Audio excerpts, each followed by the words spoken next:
It started with a simple question in a crowded cafe. "Can I sit with you?" she whispered, her eyes darting nervously toward the door. He said yes, thinking he was saving a beautiful stranger from a bad date. He didn't know he was inviting the most ruthless criminal bloodline into his life. The rain in Boston was unforgiving that October afternoon, hammering against the large glass windows of Tat Bakery and Cafe on Charles Street. Declan Hayes, a 26-year-old architectural engineer working on his final thesis at MIT, sat in his usual corner booth. The table was buried under a chaotic spread of structural blueprints, half-empty espresso cups, and a worn-out Dell laptop. He was completely absorbed in calculating the load-bearing stress of a suspension bridge when the bell above the cafe door violently jingled. A young woman pushed her way inside, bringing a gust of cold autumn air with her. She was drenched, her damp hair clinging to her pale cheeks, and her breathing was shallow and erratic. She didn't head for the counter to order. Instead, her frantic eyes scanned the room, bypassing the tourists and studying the faces of the patrons with an intensity that immediately caught Declan's attention. She wore a soaking wet tan trench coat, a vintage Burberry piece that looked entirely out of place with her scuffed Converse sneakers. She spotted Declan. He was alone, partially obscured by a large potted ficus tree, offering the only secluded vantage point in the bustling shop. Without a second of hesitation, she walked briskly to his booth. "Can I sit with you?" she whispered. Her voice was trembling, barely audible over the hiss of the espresso machine. Declan blinked, taken aback. He looked at the empty chair across from him, then back up at her.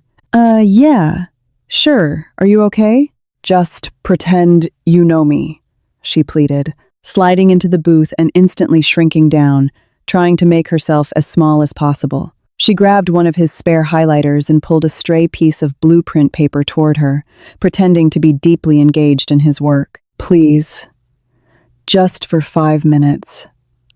Before Declan could ask another question, the cafe door opened again. This time, the atmosphere in the room noticeably shifted.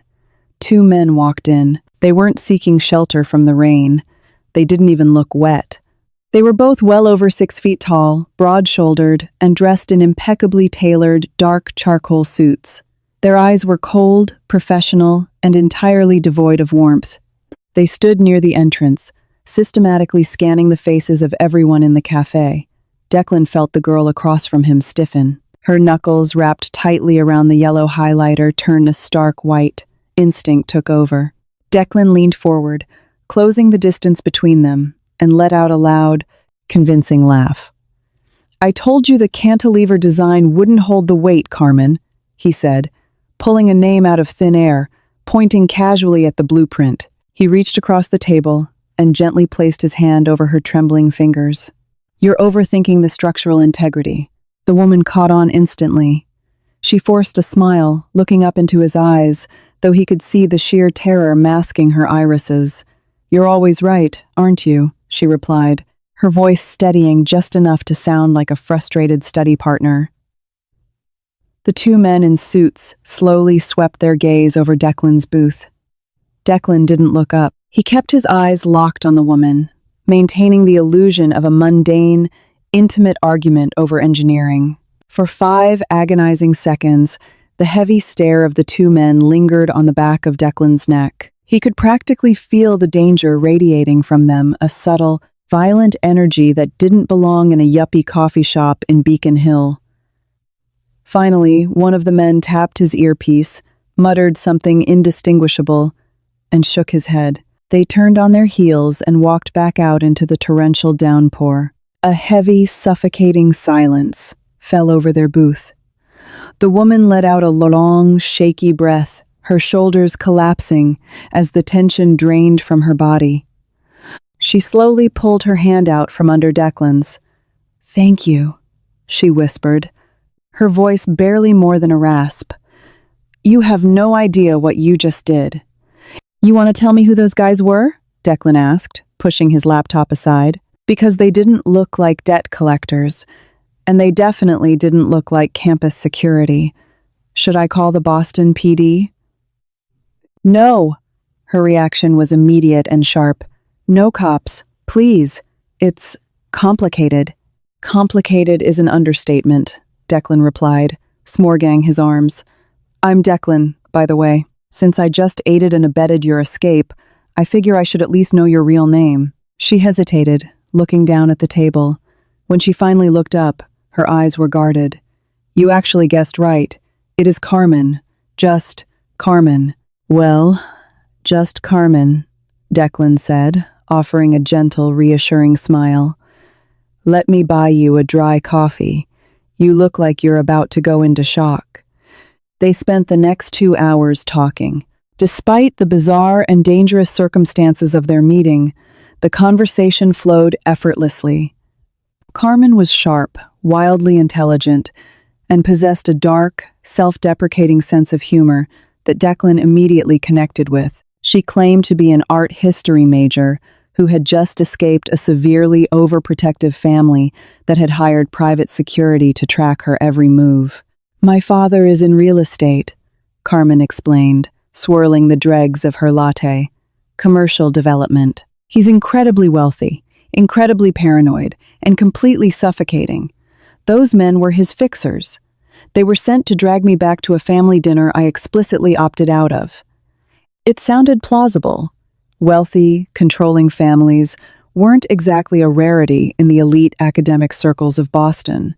Declan, a guy who grew up in a middle-class neighborhood in Southie, found her situation bizarre, but not entirely unbelievable. When the rain finally stopped, Declan walked her to the nearby Park Street T station. As she turned to walk down the stairs, she paused, looking back at him with a lingering, unreadable expression. Can I see you again, Declan? She asked softly. Under less terrifying circumstances? Declan grinned. Only if you leave the men in black at home. For the next 6 weeks, Declan and Carmen existed in a fragile, beautiful bubble. They became inseparable, but their courtship was anything but ordinary. It was a romance built in the shadows. Carmen refused to go to popular, crowded spots. Their dates consisted of wandering through the quiet, echoing halls of the Isabella Stewart Gardner Museum on Tuesday mornings, browsing dusty, obscure bookstores in Cambridge, and eating takeout on the roof of Declan's cramped apartment building. She never drove her own car, insisting on taking Ubers paid for in cash, and her phone was an outdated, prepaid burner model that she kept switched off most of the time. Declan was falling in love, but the red flags were becoming impossible to ignore. The first major slip-up happened during their 4th week together. It was Carmen's birthday, and Declan had saved up to surprise her with a reservation at L'Osteria, an exclusive, old-school Italian restaurant tucked away in the North End. Carmen had hesitated when he told her the location, looking visibly uncomfortable, but she eventually agreed. Not wanting to ruin his surprise, the moment they walked through the heavy mahogany doors, the atmosphere shifted. The bustling restaurant suddenly felt intensely quiet. The maitre d', an older, distinguished man named Pietro, who had run the floor for 30 years, took one look at Carmen, and the blood completely drained from his face. "Signorina," Pietro whispered, practically bowing as he rushed forward. He didn't ask for Declan's name or their reservation. He aggressively shooed away a prominent local politician from the best corner booth in the restaurant and ushered Declan and Carmen into the private, velvet-lined alcove. Throughout the night, the service was suffocatingly attentive. Waiters approached with their heads bowed, refusing to make eye contact with Carmen. The chef himself came out to present their meals, wiping sweat from his brow, his hands trembling as he poured their wine. When Declan asked for the check at the end of the evening, Pietro looked at him as if he had just insulted his ancestors. "There is no check for the young lady, sir," Pietro said, his voice tight with an underlying panic. "It is an absolute honor to host her. Please, tell your father the veal was to his liking." When they left the restaurant, Declan confronted her. "Carmen, what was that?" "That wasn't rich real estate developer treatment. That guy looked like he was afraid you were going to have him executed." Carmen wouldn't meet his eyes. "My family owns the building the restaurant is in, Declan. He's just kissing up to the landlord's daughter. Please, let it go. Declan let it go, but the shadows in the periphery of their relationship grew darker. He started noticing the same sleek black Lincoln Navigator with tinted windows idling a block away from his apartment. He noticed men in leather jackets reading newspapers outside his university, building men who never seemed to turn the page. The ultimate revelation, the moment the fragile glass house of Carmen's lies shattered, happened on a freezing Friday night in late November. They had just left an indie movie theater in Somerville and were walking down a dimly lit side street toward the main avenue to hail a cab. The streetlights were flickering, casting long, distorted shadows against the brick alleyways. Suddenly, the heavy sound of boots echoed behind them. Declan instinctively pulled Carmen closer, quickening his pace. Two men stepped out from the mouth of a dark alley, blocking their path. One of them, a wiry, desperate-looking guy with a scarred face, pulled a 6-inch switchblade from his pocket. The steel caught the faint light of the street lamp. Wallets, phones, watches, the man with the knife demanded, his voice jittery, high on something cheap and potent. Drop him on the pavement, now. Declan's heart hammered against his ribs. He pushed Carmen behind him, his mind racing. He was a big guy, but he wasn't invincible, and a knife in a dark alley was a losing game. Take it easy, Declan said, slowly reaching for his back pocket. I'm just getting my wallet. You can have whatever you want. Don't stall, pretty boy, the second mugger barked, stepping forward aggressively. Give it to me. Before Declan could hand over his leather bifold, Carmen stepped out from behind him. The terrified, anxious girl who had hidden behind a laptop in the cafe was entirely gone. Her posture was rigidly straight, her chin tilted up in an expression of absolute chilling authority. The air around her seemed to freeze. She looked dead into the eyes of the man holding the knife. "Do you have any idea who I am?" she asked. Her voice wasn't loud, but it was laced with a lethal, venomous calm that made Declan's blood run cold. The muggers laughed, a harsh, nervous sound. "We don't care if you're the Queen of England, lady. Give us the—" "My name," Carmen interrupted, her voice dropping an octave, "is Carmen Morgan." The name hung in the freezing air like a death sentence. The wiry mugger's laughter died instantly in his throat. He squinted at her face in the dim light, his eyes widening in horror as recognition slowly set in. "I am the only daughter of Giovanni Morgan," Carmen continued, taking a slow, deliberate step toward the blade. "If that knife so much as grazes my coat, my father's men will find you before the sun comes up. They won't call the police.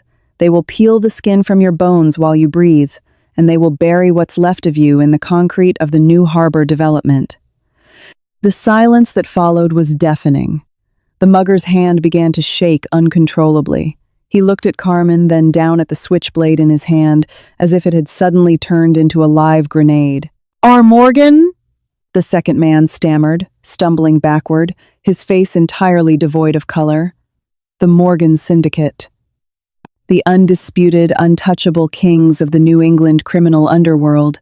They controlled the ports, the unions, and the politicians. They were ghosts who dealt in blood and disappeared without a trace." Without another word, the man with the knife dropped the weapon. It clattered loudly against the frozen asphalt. The two men turned and sprinted down the street, their footsteps echoing loudly as they ran for their lives, disappearing into the Boston night.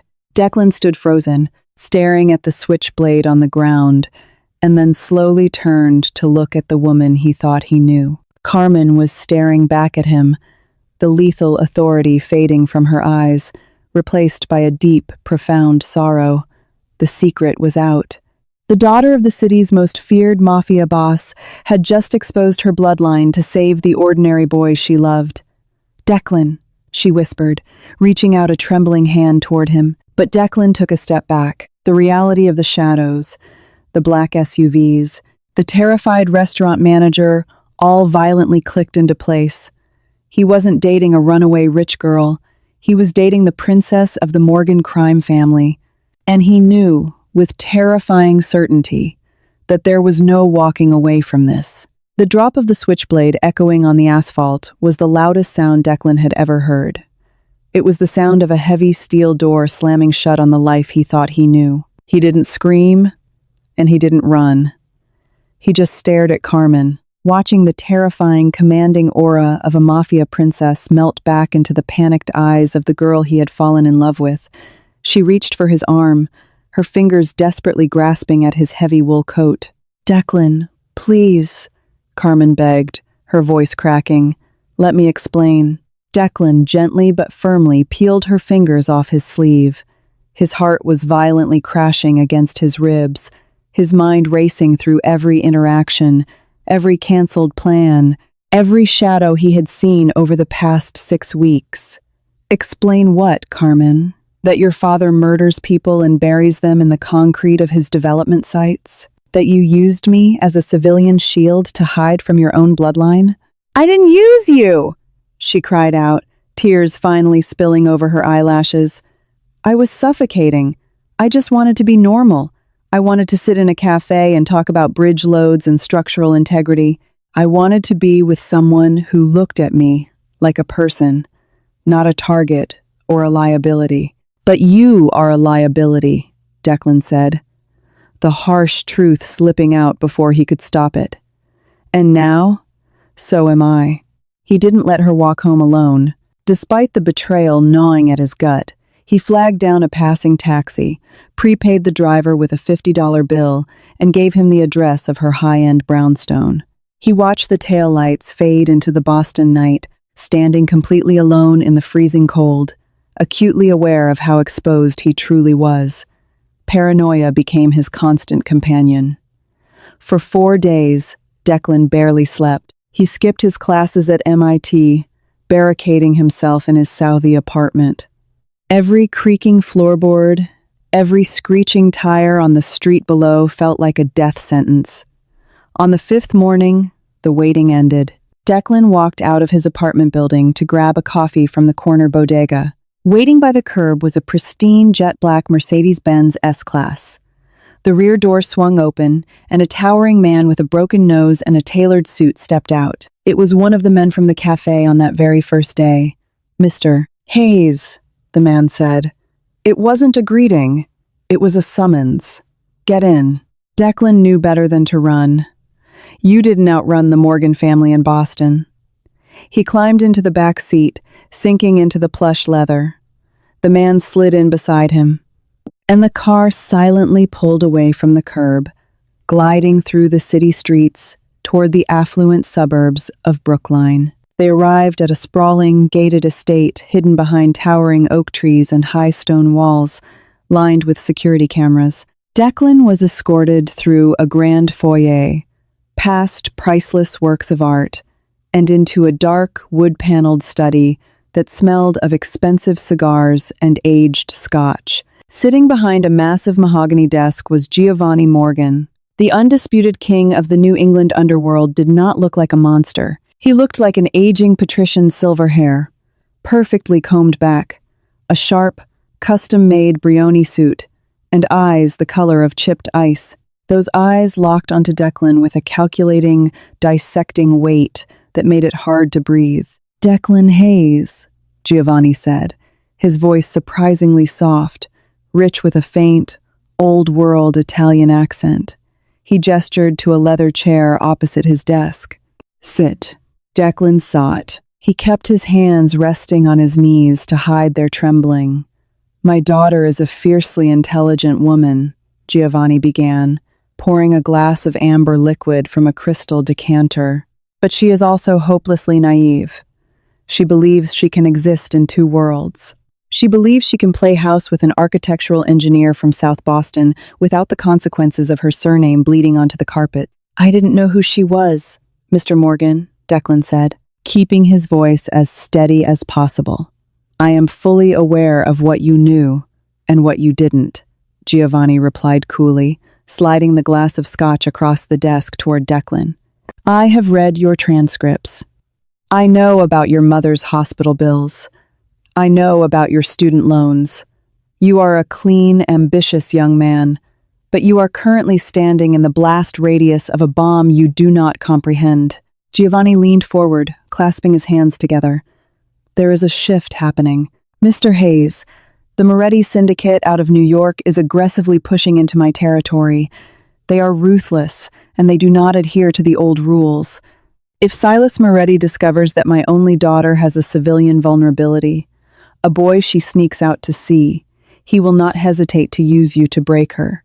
And by extension, me. The room felt suddenly devoid of oxygen.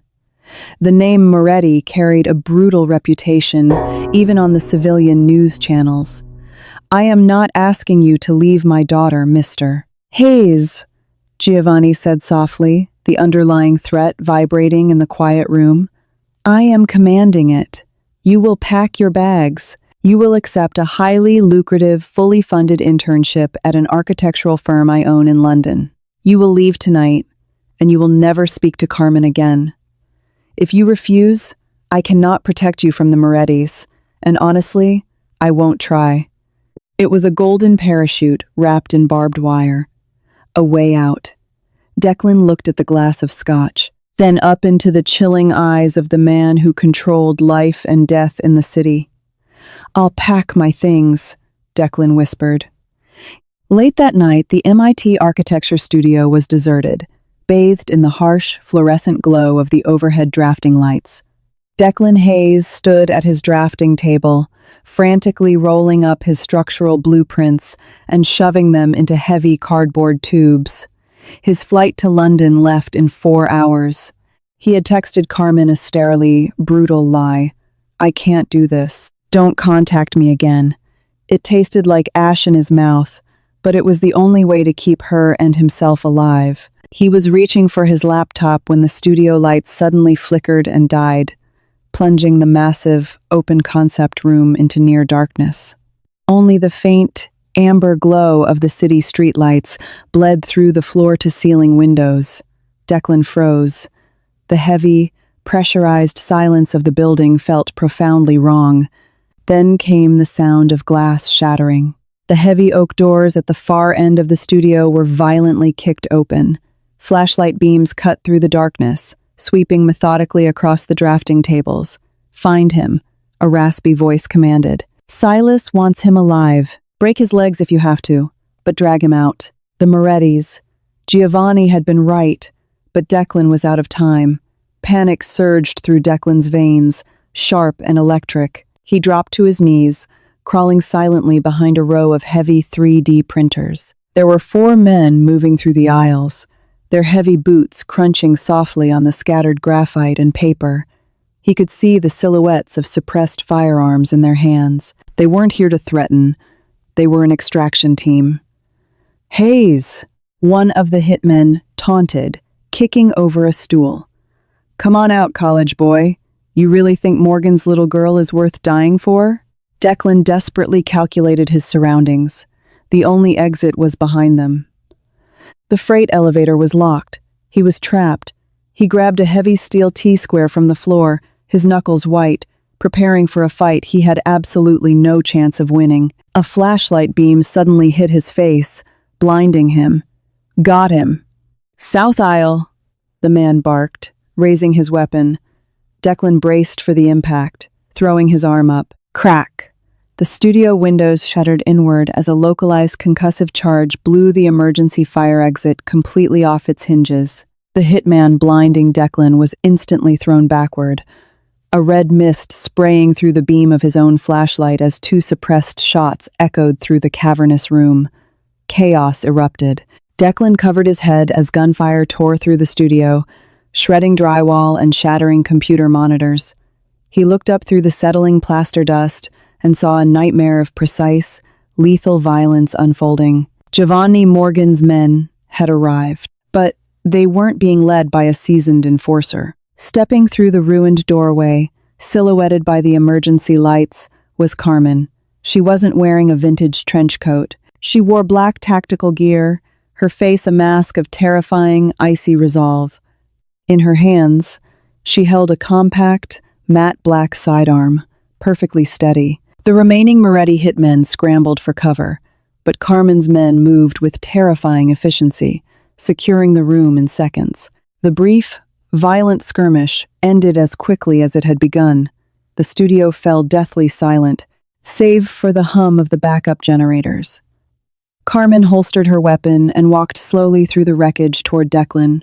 She looked at his packed bags, then down at the steel T-square in his trembling hand. The illusion of the innocent art history student was dead, buried under the brass casings and shattered glass on the floor.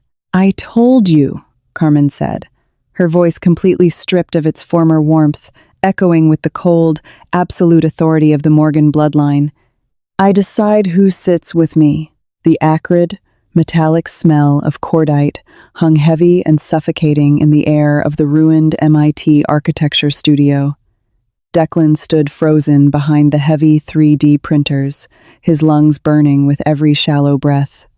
His heart hammered against his ribs like a trapped bird, a frantic rhythm that echoed the absolute chaos surrounding him. The world he understood, a world governed by logic, physics, and predictable structural loads, had just been violently obliterated. In its place was a chilling display of underworld efficiency. In less than 2 minutes, the bodies of the Moretti hitmen were systematically dragged into the freight elevator, leaving behind only faint streaks of crimson on the polished concrete. The shattered glass of the emergency exit was kicked out of the main walkway, and the brass casings that littered the floor were swept up with terrifying precision. Carmen holstered her matte black sidearm. The vulnerable, anxious art history student he had fallen for over coffee and pastries was entirely gone, replaced by a hardened, lethal commander who moved with absolute authority. She didn't offer apologies or comforting words. Instead, she closed the distance between them, grabbed the lapels of his heavy wool coat, and pulled him into a fierce, desperate kiss. It was bruising and breathless, tasting of pure adrenaline and the ash of discharged weapons. It was a kiss that grounded him in the terrifying present. "Grab your bag," she ordered, her voice leaving absolutely no room for argument or hesitation. "We have less than 10 minutes before the campus police respond to the noise." Declan's mind was short-circuiting, struggling to reconcile the girl in his arms with the violence in the room. He stumbled backward half a step. "Your father," he stammered, the words feeling thick and heavy on his tongue. "He told me to go to London. He gave me a ticket. He said he was protecting me from this." Carmen stopped dead in her tracks. She turned to look at him under the flickering, sickly glow of the emergency lights. A cold, deeply bitter laugh escaped her lips, hollow and devoid of any humor. "Protecting you? Declan, you are so incredibly smart, but you don't understand how my world works. My father doesn't protect liabilities. He liquidates them." She grabbed his arm, her grip surprisingly strong, and pulled him toward the back stairwell. Their rapid footsteps echoed violently in the suffocating silence as they descended 3 flights. "Giovanni Morgan didn't buy you a ticket to London to save your life," Carmen explained, her voice venomous, bouncing off the cinder block walls. She pushed open the heavy steel exit door, thrusting them into the freezing, rain-slicked alleyway. A black armored Cadillac Escalade was already idling in the shadows, its heavy doors thrown open, waiting for them. He gave Silas Moretti your exact location. You were the olive branch, Declan. My father served you up on a silver platter to keep the peace and prevent a massive turf war over the new seaport development. While you were packing, the Morettis were hunting. Declan stopped dead in the icy wind, the freezing rain biting at his face. The patrician king in the wood-paneled study, the crystal glass of expensive scotch, the soft-spoken, fatherly threat, it had all been an elaborate, sickening theater. Giovanni hadn't been testing his resolve. He had been distracting his prey while the wolves surrounded the building. "Get in the car, Declan," Carmen said softly. The harsh, commanding edge faded from her eyes for just a fraction of a second, revealing the sheer desperation underneath. "If you stay here, you're dead. They won't stop." Declan looked up at the shattered, darkened windows of his university, realizing the life he had meticulously planned out had just crumbled into dust. He climbed into the back of the Escalade, pulling the heavy door shut behind him. They drove through the night, leaving the glowing, familiar skyline of Boston far behind, heading deep into the remote, snow-dusted woods of the Berkshires. The silence in the back of the Escalade was thick and heavy, broken only by the rhythmic hum of the tires on the wet asphalt. In the quiet darkness, Carmen finally confessed the rest of the truth. She wasn't just a reluctant daughter hiding behind art history, textbooks, and vintage coats.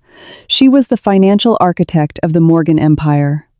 "My father is a dinosaur," Carmen whispered, her eyes fixed on the passing silhouettes of the pine trees. "He still believes absolute power is measured in bullets, blood, and fear." But the world moved on. I modernized our money laundering. I funneled our capital through legitimate commercial real estate holding companies. I'm the reason the Morgan family is worth billions today, not millions. But to him, I'm still just a girl to be married off to a rival or managed. She turned to face Declan, the ambient light from the dashboard highlighting the sharp contours of her face. "When I met you at TAT, I really was running. I was running from the terrifying realization that I was going to have to overthrow my own bloodline to survive this life. But sitting with you, talking about things that made sense, things that could be built instead of destroyed, it made me feel human. It made me want a life outside the shadows." Declan looked at her, his breathing finally steadying. The shock was slowly, inexorably being replaced by a cold, calculating anger. The architect in him was waking up to a new kind of problem to solve. "And now?" Declan asked.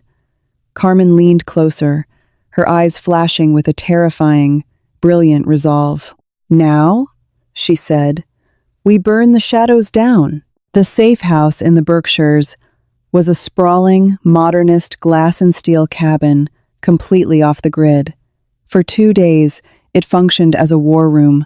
Carmen rallied her loyalists, the younger, tech-savvy generation of the syndicate, who knew that she, not Giovanni, was the true future of their wealth.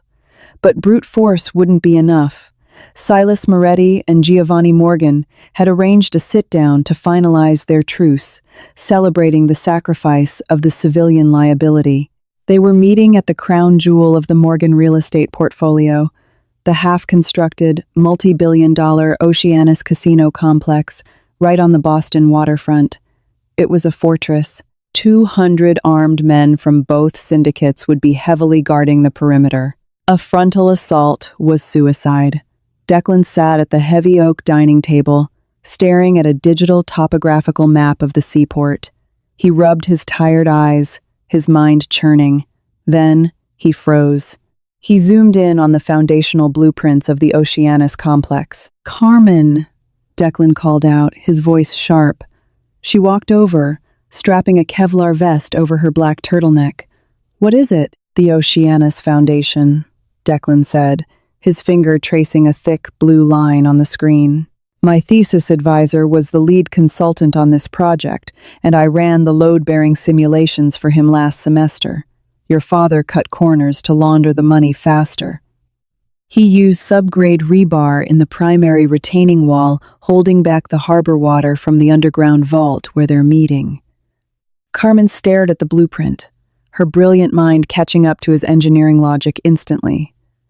"If that wall is breached, the entire sublevel floods with millions of gallons of freezing Atlantic water in under 3 minutes, Declan confirmed, looking up at her. "The water pressure will lock the reinforced steel doors. They won't be able to get out, but I know exactly where the pressure valve is located. I can blow the retaining wall without stepping foot inside the vault." A slow, predatory smile spread across Carmen's face. She leaned down and kissed him. Hard. I knew I picked the right guy to sit with. 3 hours later, the rain was pouring down on Boston once again. Declan, dressed in a stolen construction foreman's uniform, slipped through the perimeter of the Oceanus site, while Carmen's strike team created a massive, coordinated diversion on the upper floors. Gunfire echoed through the skeleton of the skyscraper, drawing the bulk of the Moretti and Morgan guards away from the basement levels. Declan descended into the dark, echoing utility corridors beneath the waterline. He found the primary structural joint, a massive concrete pillar, groaning under the weight of the ocean outside. His hands didn't shake as he planted the localized, remote-detonated C4 charges Carmen's men had provided. He was an architect. He knew exactly how to bring a building down. He retreated to the upper catwalk, pulling the detonator from his pocket. He looked down through the reinforced glass skylight into the vault below. Sitting at a massive mahogany table were Silas Moretti and Giovanni Morgan, raising a glass of scotch to their new alliance. Declan pressed the button. The explosion wasn't a fiery blast. It was a deep, concussive boom that cracked the foundation of the earth. The concrete retaining wall shattered like brittle glass. The ocean didn't just leak in, it violently roared, a terrifying wall of black water that smashed into the vault, instantly sweeping away the guards and shattering the mahogany table. Panic erupted. Silas and Giovanni scrambled for the reinforced steel doors, but exactly as Declan predicted, the immense water pressure instantly warped the frames, locking them shut. Suddenly, the heavy blast doors on the upper viewing deck hissed open. Carmen walked out onto the catwalk, looking down at the flooding vault below. She held a microphone connected to the vault's emergency intercom system. "Silas," Carmen's voice boomed over the speakers, echoing over the roar of the water. "You wanted the Morgan Empire. You can have the basement." She shifted her gaze to her father, who was waist-deep in freezing water, staring up at her in absolute horror. "And Dad," Carmen continued, her voice cold and absolute, "consider this my early retirement package. Your era is over." She didn't let them drown. She wasn't a monster. She was a businesswoman. Once the water reached their chests and the fight was entirely drained from them, she triggered the emergency drainage pumps and opened the secondary pressure hatches. By the time Silas and Giovanni dragged themselves out of the vault, freezing, humiliated, and broken, they were surrounded by 50 of Carmen's heavily armed loyalists. Silas surrendered his territory on the spot and fled back to New York. Giovanni, realizing he had been completely outmaneuvered by his own blood, accepted permanent exile to Sicily.